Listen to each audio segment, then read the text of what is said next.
देखिए आज हमारा जो सबक है वो क्या है, वर्ब और उसकी फॉर्म। यानी एक वर्ब है, आपने अगर अरबी में पढ़ा हो तो उसके सीगे होते हैं। फ़ेल को कभी माजी के माने में कर देते हैं, कभी हाल के, कभी मुस्तक़बिल के। तो इसी तरह इसमें ज़माने की किस्मों माजी, हाल और मुस्तक़बिल को ज़ाहिर करने के लिए वर्ब यानी फ़ेल की जो शक्लें इस्तेमाल की जाती हैं उन्हें फॉर्म कहते हैं।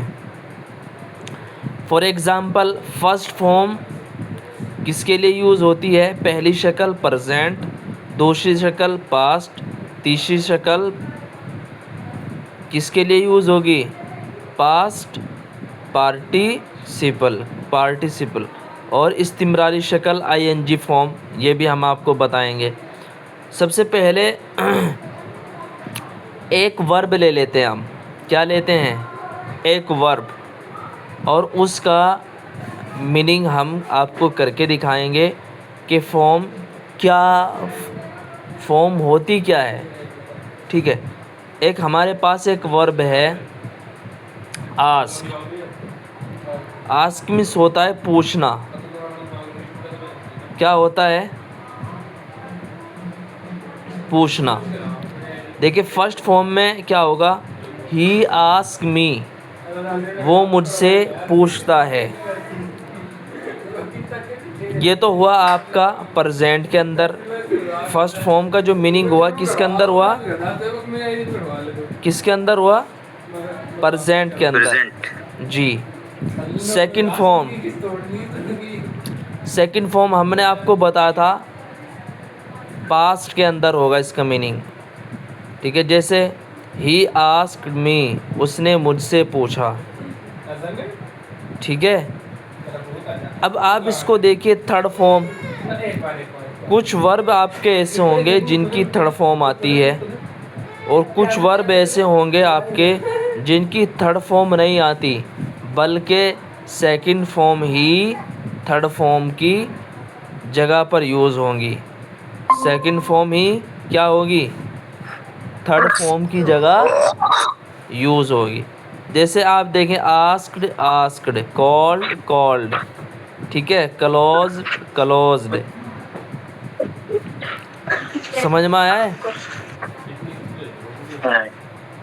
हेलो, मैंने आपको ये कहा कि कुछ वर्ब ऐसे होंगे जिनकी तो तीनों फॉर्म अपनी अलग अलग शक्ल में आती है। देखिए एग्ज़ाम्पल आप इसका यूँ देखिए, जैसे आप देख रहे हैं गो, फर्स्ट फॉर्म। ठीक है, वेंट सेकंड फॉर्म, और थर्ड क्या होगी इसकी?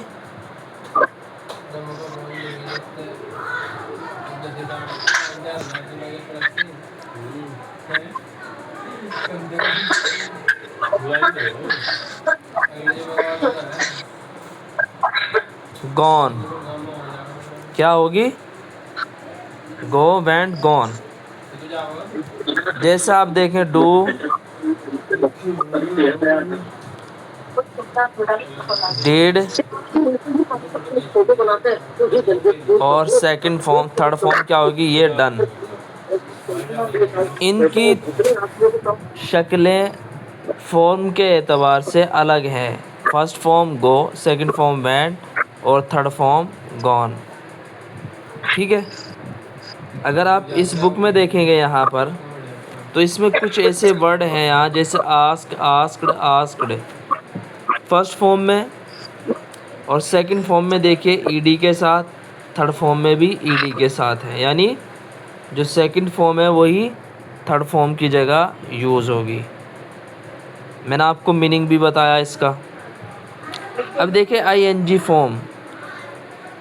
एक हमारे पास वर्ब है, जैसे आस्क है एक वर्ब, तो इसमें आप प्लस में क्या ऐड करेंगे? आईएनजी फॉर्म यूज़ करेंगे, जिसका मतलब ऐसे होगा, मैं पूछ रहा हूँ, मैं खा रहा हूँ, रहा हूँ, रहा है, रही है, ये सब किसके अंदर आएगा? रहा, रही, रहे, आईएनजी फॉर्म के साथ आएगा। जुबैर समझ में आया या नहीं? हेलो। जी सर। Okay okay. अब देखेंगे, अभी तक तो मैंने आपको ऊपर से ऐसे ही बताया। ज़मानों के एतबार से या ज़माने के किस्में माजी, हाल और मुस्तक़बिल को ज़ाहिर करने के लिए वर्ब यानी फ़ेल की जो शक्लें इस्तेमाल की जाती हैं उन्हें फ़ॉर्म कहते हैं। वर्ब की दर्ज झैल 4 फॉर्म हैं या 4 शक्लें बनती हैं। Present, past, past participle, present participle. समझ में आ रहा? अब देखिए आप आईएनजी जोड़ने के कायदे।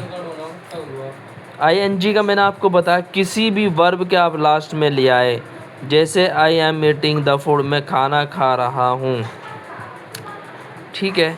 ही वाज गोइंग, वह जा रहा था। तो ऐसे आप क्या करेंगे, रहा आईएनजी। अगर आपको किसी भी फ़ेल से रहा का मीनिंग लेना हो, रहे का मीनिंग लेना हो, तो आप उसमें क्या ऐड करेंगे? आईएनजी ऐड करेंगे। अगर किसी वर्ब के आखिर में ई हो तो आईएनजी जोड़ते वक्त ई को हटा दिया जाएगा। कोई भी एक वर्ड है आपके पास और उसके लास्ट में क्या है? ई है, तो वहाँ से ई को हटा दिया जाएगा। आप लेटर देख सकते हैं, कम, कमिंग। यहाँ कम में क्या है आपका? कम में क्या है? ई है। अब कमिंग में देखिए, यहाँ आईएनजी से पहले ई नहीं है, हटा दिया। फिर यहाँ देखिए राइट, राइटिंग, यहाँ भी हटा दिया। Abuse, abusing. पहला रूल क्या है आईएनजी जोड़ने का? उसमें क्या करेंगे आप? Mohammed Salman, thank you so much Salman. चलिए,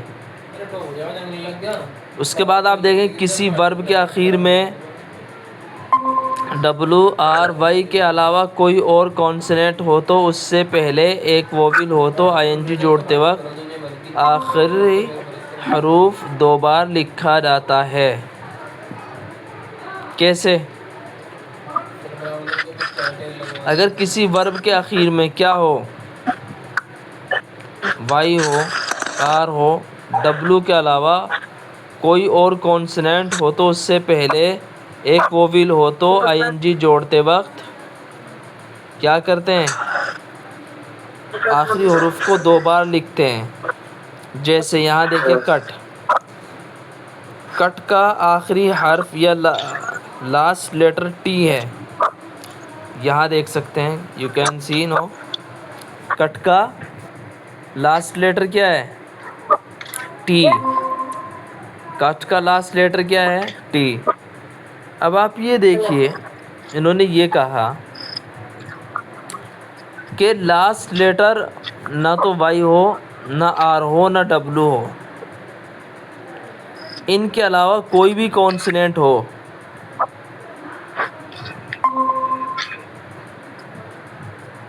इनके अलावा कोई भी कॉन्सोनेंट हो, ठीक है, बस ये ना हो वाई आर डब्लू। जैसे ही हमारे पास एक वर्ड है कट, कट का लास्ट लेटर टी है, तो वाई और आर में से तो नहीं है, इसलिए क्या करेंगे आप? आईएनजी फॉर्म लगाते हुए टी को डबल लिखेंगे। क्यों? इससे पहले वोवेल है। वोवेल क्या है? आखिरी हर्फ से पहले वोवेल हो और आखिरी हर्फ वाई आर डब्लू में से ना हो। सिंपल सी बात ही है। समझ में आ रहा है कुछ? हेलो। जी सर। जुबैर आप बताइए। जुबैर, जी हेलो। जी सर, सही में आ रहा है।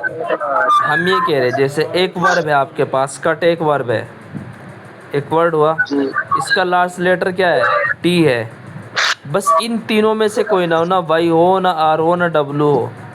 एक शर्त पूरी हुई, ना तो इन तीनों लेटर में से कोई है, ठीक है। जब इन तीनों लेटर में से कोई नहीं है, इन तीनों के अलावा कोई और है, तो लास्ट लेटर से पहले वोविल हो। लास्ट लेटर से पहले क्या हो? वोविल हो। तो आई एन जी जोड़ते वक्त आखिरी हर्फ दो बार लिखा जाता है। जैसे आप बोलेंगे cutting, swimming, swim, M last letter है, एम से पहले आई, आई क्या है यहाँ पर?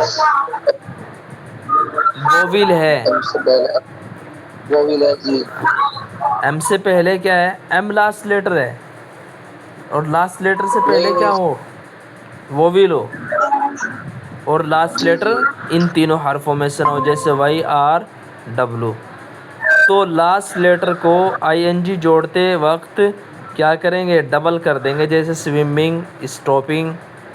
ये आपका इसका रूल है। अगर किसी वर्ब के आखिर में वाई आर डब्लू में से कोई एक हो और उससे पहले वोविल हो, तो आई एन जी जोड़ते वक्त आखिरी हर्फ दोबारा नहीं लिखा जाएगा। वो तो वही शर्त है, इसका उल्टा है ऊपर वाली का, इसको समझने की भी ज़रूरत नहीं है। कहने की बात यह है कि अगर किसी वर्ब के आखिर में वाई आर डब्लू में से एक आ जाए और उससे पहले कोई क्या ना हो, और उससे पहले कोई वोविल हो, तो आईएनजी जोड़ते वक्त हर्फ क्या नहीं लिखा जाएगा? दो बार दोबारा नहीं लिखा जाएगा। अब आप देखिए यहाँ पर डब्लू है या नहीं है? भाई इन्होंने कहा कि डब्लू ना हो, ना वाई हो, ना आर हो, लेकिन डब्लू है यहाँ, ठीक है। फिर आर है, वाटरिंग, प्लेइंग, वाई है, तो ये डबल नहीं लिखे जाएंगे। क्यों? ये तीन लेटर की शर्त थी कि बस तीन लेटर ना हो। अगर ये तीन लेटर हैं और इन तीन लेटर से पहले, सॉरी, अगर ये तीन लेटर नहीं है, इनके अलावा और दूसरे लेटर है और उससे पहले क्या हो? वोविल हो, तो डबल लिखा जाएगा, और अगर ऐसा नहीं है तो डबल नहीं लिखा जाएगा।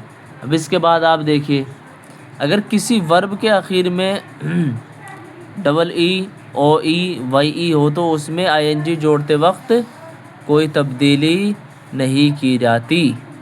जैसे आप देख सकते हैं एग्री, एग्रीइंग, ठीक है, शोइंग, आइंग।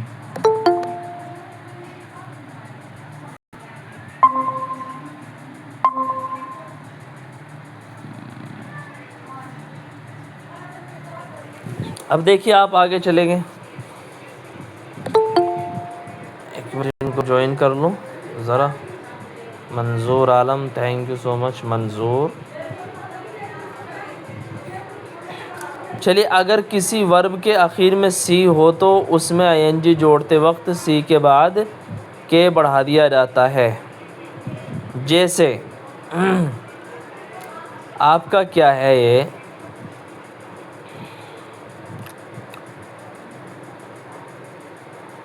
मिमिक, ये क्या है? मिमिक है, नकल करना। तो यहाँ आप देखिए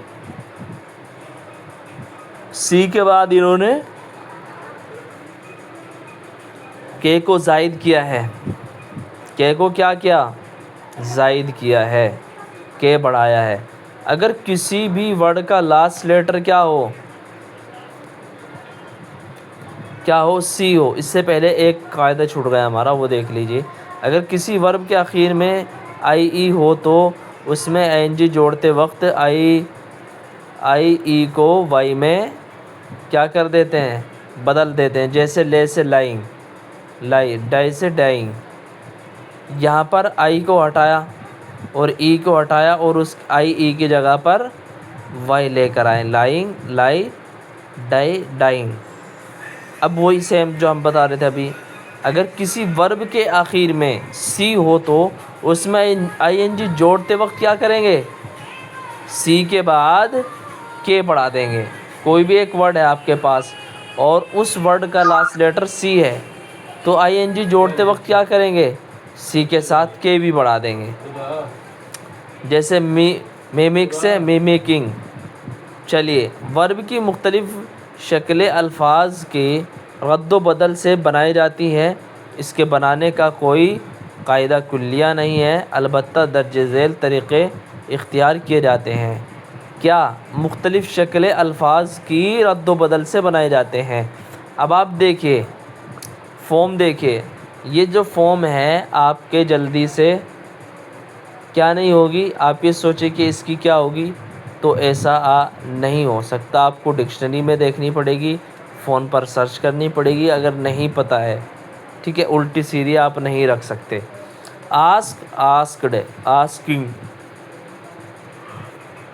आईएनजी फॉर्म के साथ आस्किंग होगा, यानी मैं पूछ रहा, रही, ठीक है, रहा हूँ, रही है, इसके लिए आता है।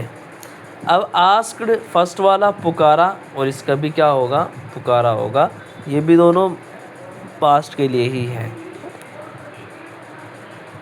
सेम है नीचे भी। अब उसके बाद आप देखिए जिस वर्ब के आखिर में वाई हो उसको हटाकर आईडी या आईईडी लगाकर दूसरी और तीसरे फ़ेल और दूसरी और तीसरी शक्ल बनाई जाती है। जैसे आप देखें कॉपी से कॉपीड, कॉपी से कॉपीड। देखिए कॉपी से कॉपीड, इन्होंने क्या कहा, अगर किसी जिस वर्ब के आखिर में वाई हो उसको हटाकर आईडी या आईईडी लगाकर दूसरी और तीसरी शक्ल बनाई जाती है, यानी पहली फॉर्म और दूसरी फॉर्म और तीसरी फॉर्म। आप ये समझिए कॉपी से कॉपीड, ठीक है। आप देखिए से सैड, ठीक है, कॉपिंग, सेइंग, ये आप देख सकते हैं। रिप्लाई से रिप्लाइड। अब उसके बाद देखेंगे आप, सॉरी,